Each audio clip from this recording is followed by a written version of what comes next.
Shabbat Shalom. 10 days ago in Halifax, Canada, there was a pro-democracy conference that was organized, and the main topic of conversation was the situation in Israel. And one of my brother-in-law, who is a public relations advisor, consultant, was there and was helping out with the conference. And he talked to me about a speech that the Ehud Barak gave. Ehud Barak, the general and used to be the prime minister of Israel. And he gave a talk, and at the end there were a series of questions. And someone asked him, well, what do you think about all of these voices in America and worldwide who are now saying that Israel shouldn't exist at all and doesn't deserve to exist, should never have existed, and everything we're hearing and seeing? And Barak said, well, I don't think it really matters, because Israel does exist and it is here, and we have a powerful army and we're not going anywhere. And that's a very important point, that it's true. There's so much happening, so many emotions, so many stories, so many worries, so many fears. We've seen so many people who wish harm to Israel been galvanized and found unity amongst them. Israel is not going anywhere.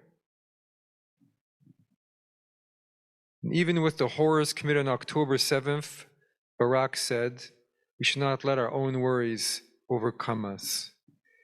And even though this whole period, along with all the horror of it and all the difficulties, has also been very clarifying on another level, clarifying morally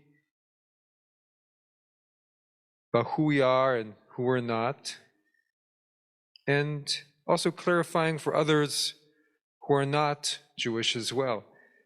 There are many people before this period who were very critical of Israel, but now see things a little bit differently, more clearly than they did before. And a story I saw last week was that the Israeli embassy played one of those horror tapes that the IDF took of what happened on October 7th, and played it in England to members of parliament from all different parties. And members of parliament even came who were from parties that are deeply critical of Israel.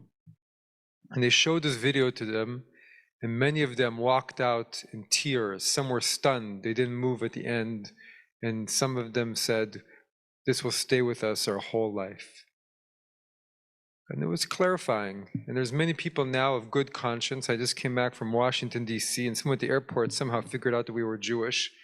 I was wearing a hat. And he said, I just want to know how much I stand with you.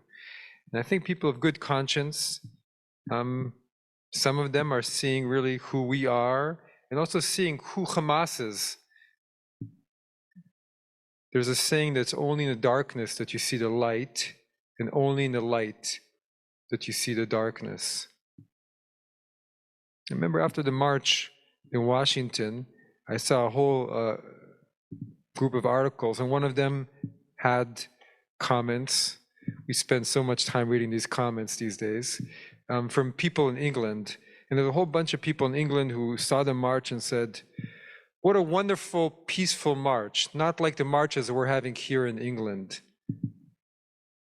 I want you to know that we in the UK, the silent majority, stand with you. For those who are looking, the truth is out there. And as we see in our parsha this week, Jacob has to flee from his brother Esau, whose blessing he stole. And he's going far away. He's following his parents' advice to go back to where his mother is from, to the old country, Padan Aram, because he knows that his mother's brother, Lavan, lives over there. But when he arrives, he's so happy to see his uncle. He hasn't seen him in who knows how long. And he meets his Rachel, his cousin, who he falls in love with. And then they rush back to tell her father, and at first her father, Lavan, is this welcoming and positive person. Come here, my nephew, I'm so glad to see you. But then as time progresses, who Lavan is, his true nature, also comes to light. And Lavan is not a good person. He makes his nephew work hard and harder and harder. He exchanges his daughters on the wedding night so that Jacob unknowingly marries Leah instead of Rachel and tells his nephew, well, what do you expect? We marry our older daughters first. And then he makes him work another 7 years. And even after that, when his nephew proposes a way for him after all these years to build a little bit of his own flock, not just to be a worker, Laban thinks, well, another good deal for me. I'm going to come out ahead of this one too. More free labor. And maybe there's a reason, ironically, that Lavan, his name is Lavan. Lavan means white in Hebrew. Because he wasn't so free of sin in himself. He posed a certain way, but he was different. But in the end, Jacob outsmarts him and sees who he is and understands him. And at the end of the parsha, Jacob leaves with his family and flock, and Lavan is left all alone. He has neither of his daughters around, and he's lost almost all of his flock. And so we can imagine that at first, Jacob's mind, when he arrives and he sees his uncle, who he hasn't seen, all the stories he's heard about him from his mother, is very happy to see him. But then as time progresses, his mind starts swirling, and who is this person, and what is this about? But eventually it becomes clear, it's clarifying for him, and God helps him, and he's able to find a way, and justice comes about. And in the end, Laban pursues them and shows his true nature, but once again he is thwarted. Inside of all of this horror in Israel, everything that's been this horrible time and worldwide, we can also say it's been clarifying what is and what isn't, and who our friends are and who our friends are not, and where the moral good is, and what needs to be done to restore deterrence.